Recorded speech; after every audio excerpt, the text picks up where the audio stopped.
This is not a matter of whether they gave enough rewards or not. This is a moment of gesture for Kuro. This is their moment to show their utmost generosity towards the players. If they were to give us a free standard selector, people would be delighted to accept it. We would feel respected at the very least. Not only that, I believe that even the most average of player base would naturally expect a free 5-star during an anniversary. And when you watch the whole hour of them building up to the rewards coming, we're gonna get there. We get the summer outfits for the limited resonators that you may or may not have. Let's be real. Not everybody gonna pull for Changli. Not everybody pull for Carlotta. Not everybody like their designs. People are gonna have different tastes. And of course, not a single of them are given for free. It's locked behind paywall during an anniversary. We're not done yet. A top-up bonus reset. Wow, a double the top-up, just perfect to give during anniversary. To appreciate a whole year of your players supporting you. Does that not feel degrading?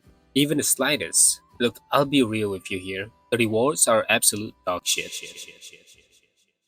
Hey, the patch is fun. We're gonna have a great time. We'll have fun with the events and new areas. The patch itself is good. It is decent. Now hear me out, it has always been good. I will definitely enjoy this patch as every other patches. Doing events, then taking a break, do the quest, and once it's done, I'll casually just do my dailies. But I don't want to lie to you guys that the anniversary on its own, is a huge disappointment.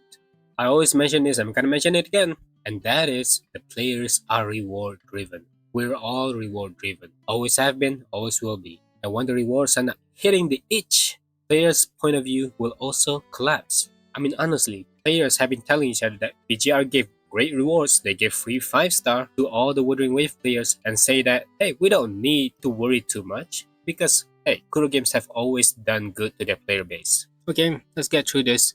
I'm just going to assume that you already know that Zani has been in my waiting list since the first time I laid eyes on her. She looks great.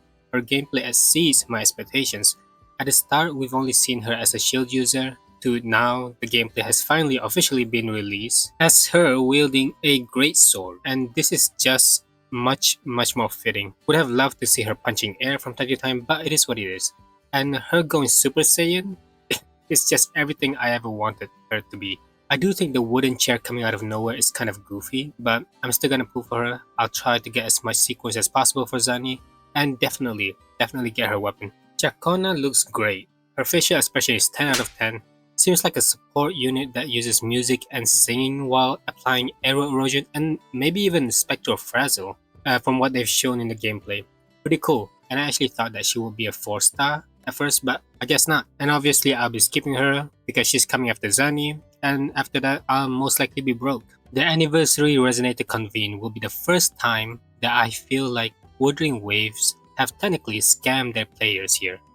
I don't think anyone should be bothered pulling for these banners because you will need to use your limited pulls. As you can see stated right here, the rules for Anniversary Resonators Convene or Anniversary Weapon Convene are the same as for Featured Resonator. Featured means Limited Resonator Convene or Featured Weapon Convene, respectively. And the 5-star guarantee count is shared. The PD is shared between the limited banner and this anniversary banner. So you might as well go for the latest characters unless you actually must have these old units in your roster. But other than that, this is pretty much worthless and should have been 100% guaranteed to prove to the players that yes, we care about you, although we can't give you too much, but this is an anniversary, so here's the most we've got to offer, and still be able to make the revenue into account. I think I am a little bit salty, guys. I love the game, I swear, but what I mentioned here, it does not excite me. I think this is a scummy tactic what they're doing, and having 12 banners in one patch is, to say the least, predatory. We have quite a lot of anniversary events. I do hope that these events exceeds the rewards of usual events. That would definitely help sugarcoat how depressing the rewards for our first anniversary.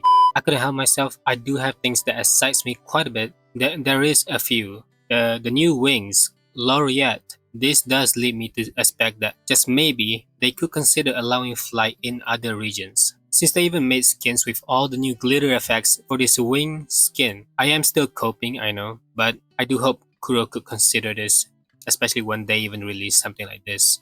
It can't just be for Rinasita, that would be ridiculous.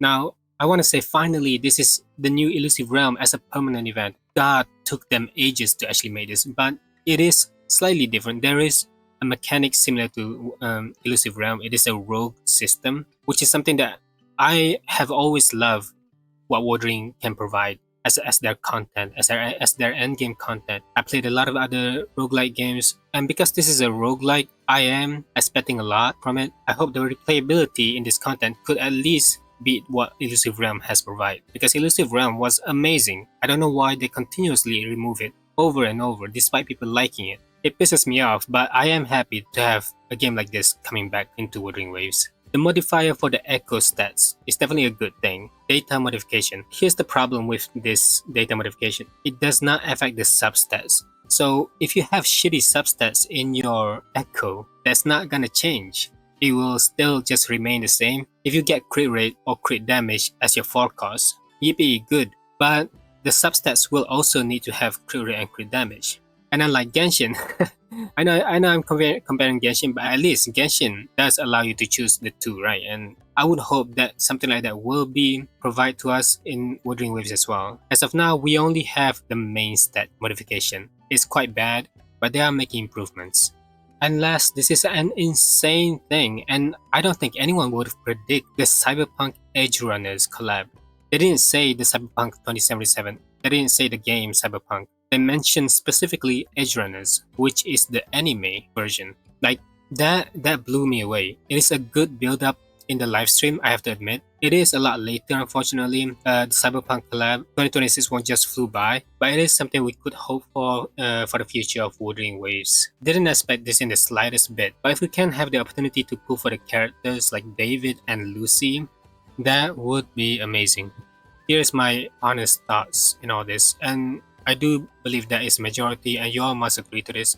As a patch on its own, Wuthering Waves 2.3 is an amazing update, but as an anniversary, there is a huge gap of satisfaction for the players and leave much to be desired. That is all.